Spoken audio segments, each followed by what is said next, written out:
তবে কেন সূরা ইখলাস বারবার পড়ো? তখন সেই সাহাবী বললেন, ইয়া রাসূলুল্লাহ, ইয়া হাবিবাল্লাহ, আমি যখন নামাজ শুরু করি আল্লাহু আকবার ইয়া রাব্বিল আলামিন, সূরা ফাতিহা শুরু হলো, তারপরে গায়রিল মাগদুবি আলাইহিম ওয়ালাদ-দাল্লিন, সূরা ফাতিহা শেষ হয়ে গেল। এরপর আমি চিন্তা করি কোন সূরা পড়বো, কোন সূরা। চিন্তা করতে করতে সূরা ইখলাসের মধ্যে আল্লাহর পরিচয়, আল্লাহ সম্পর্কে, আল্লাহর ডেফিনেশন, আল্লাহ সম্পর্কে এত সুন্দর আলোচনা করা হয়েছে। ইয়া রাসূলুল্লাহ, সূরা ইখলাস ছাড়া অন্য কোন সূরা আমি তেলাওয়াত করতে পারি না। বিশ্বনবী মুহাম্মদুর রাসূলুল্লাহ বললেন, আমার সাহাবা, যদি তুমি সূরা ইখলাসকে এই জন্য ভালোবাসো যে এর মধ্যে আল্লাহর পরিচয় রয়েছে, আমি মুহাম্মদুর রাসূলুল্লাহ সাক্ষ্য দিচ্ছি, সূরা ইখলাসকে ভালোবাসার কারণে আল্লাহ রাব্বুল আলামিন তার দয়ার জান্নাতে দান করেন। সূরা ইখলাস তেলাওয়াত করার পর, হাত তোলার পর, সূরা ইখলাস তেলাওয়াত করার পর যদি কোনো বান্দা হাত তোলে, আল্লাহ রাব্বুল আলামিন ওই বান্দার হাতকে খালি ফিরিয়ে দেন না। করবে সাথে আপনারা আমার সাথে সূরা ইখলাস তেলাওয়াত করবে। নারে তাকবীর, আরেকটু জোরে নারে তাকবীর।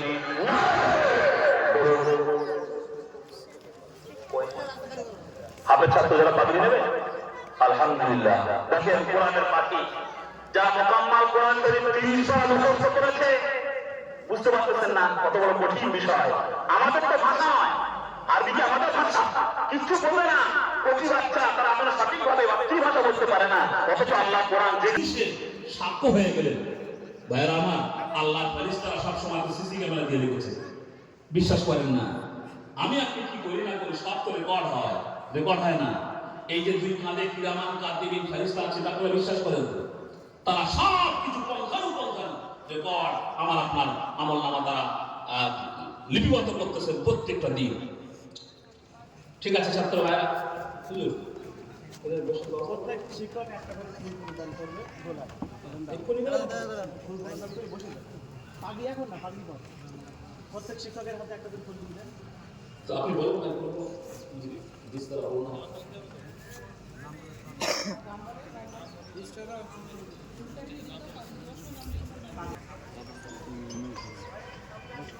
মাঝখানে ওই সামনে দেখুন, সামনে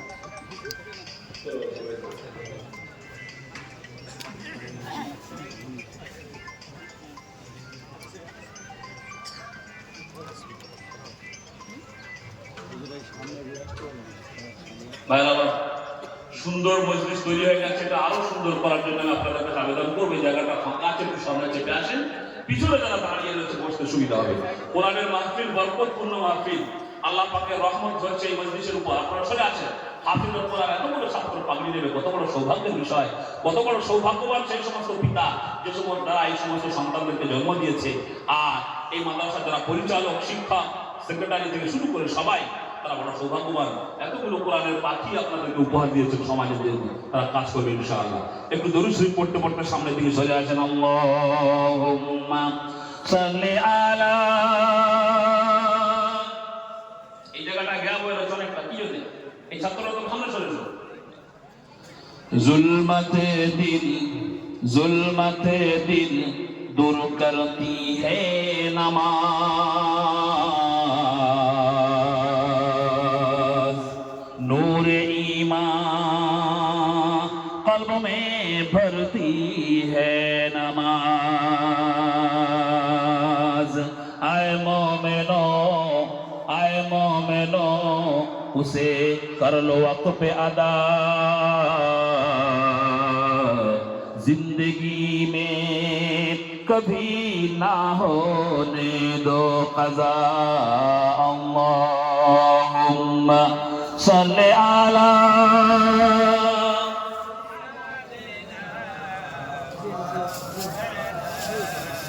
वअला आलि सय्यिदिना।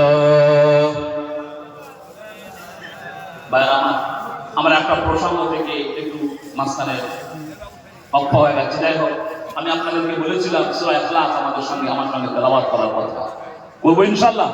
বলেন, আউযু বিল্লাহি মিনাশ শাইতানির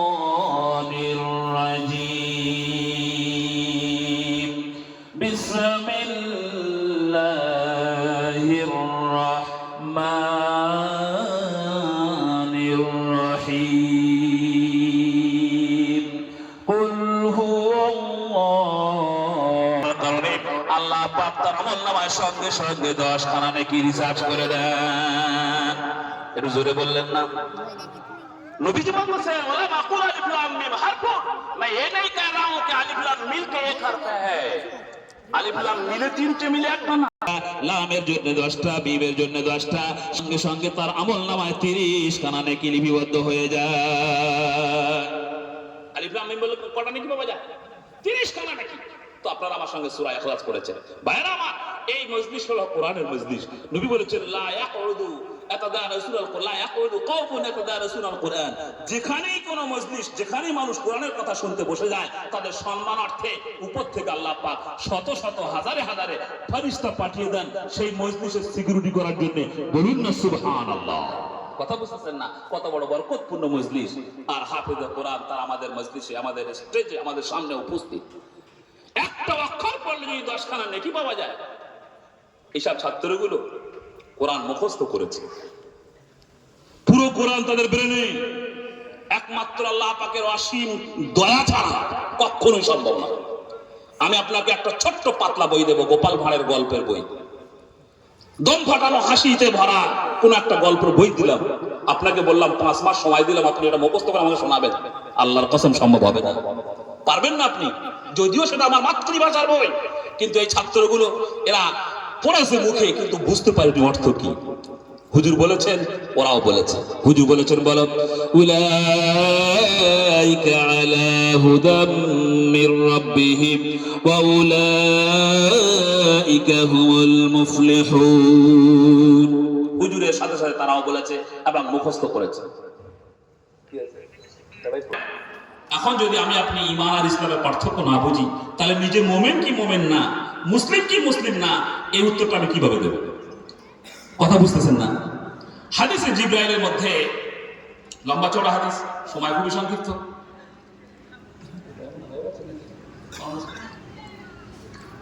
তো হাদিসে জিবরাইল লম্বা হাদিস, আমি সংক্ষিপ্ত আকারে বলছি। ওখানে বিশ্বনবী মুহাম্মদুর রাসূলুল্লাহকে জিবরাইল এসে প্রশ্ন করেছেন। জিবরাইল আলাইহিস সালাম, ইয়া মুহাম্মদ আখবিরনি আনিল ইসলাম, ইয়া মুহাম্মদ আখবিরনি আনিল ঈমান। কোশ্চেন অনেক লম্বা, আমি শর্টে বললাম। আয় মোহাম্মদ, বলো ইসলাম क्या है और ईमान क्या है? What is the Islam and what is the iman? बताओ। বিশ্বনবী মুহাম্মদুর রাসূলুল্লাহ বলেছেন, ইসলামের ব্যাপারে উত্তর দিয়েছেন আবার চড়া কথা। তারপরে ঈমানের ক্ষেত্রে উত্তর দিয়েছেন আনতুমিনা বিল্লাহি ওয়া মালাইকাতিহি ওয়া কুতুবিহি ওয়া রাসূলিহি। উত্তর দিয়েছেন লম্বা চড়া। আমার বলার উদ্দেশ্য, ইসলাম নেন আর ঈমান নেন, দুই ক্ষেত্রেই আল্লাহ পাকের উপরে ঈমান বাধ্যতামূলক। কথা বুঝতেছেন না? আল্লাহর ঈমানকে বাদ দিয়ে কোনো মানুষ না মুমিন হতে পারবে, না মুসলিম হতে পারবে। এই জন্যে ভাইরা আমার, আমি আপনাদের কাছে অনুরোধ করব, এই প্রতিষ্ঠানগুলো, এই যে হুগলিতে বিশ্ব ইজতেমা হলো, বিশাল, পশ্চিমবঙ্গে পুরো পৃথিবী ছাড়া পড়ে গেছে। সব থেকে বড় কোশ্চেন যে এত কোটি কোটি টাকাগুলো আসলো কোত্থেকে, কে দিল? ইসলাম বিদ্বেষীরা তাদের বুক কলিজা ফিরে যাচ্ছে আফসোসে, এত টাকা দিল মানে কারা, কোত্থেকে ইন্তজাম হলো? ওরা জানে না যে আমার মুসলমান ভাইদের মধ্যে কত বড় বড় দিলদার রয়েছে। লক্ষ লক্ষ টাকা আল্লাহকে সন্তুষ্ট করে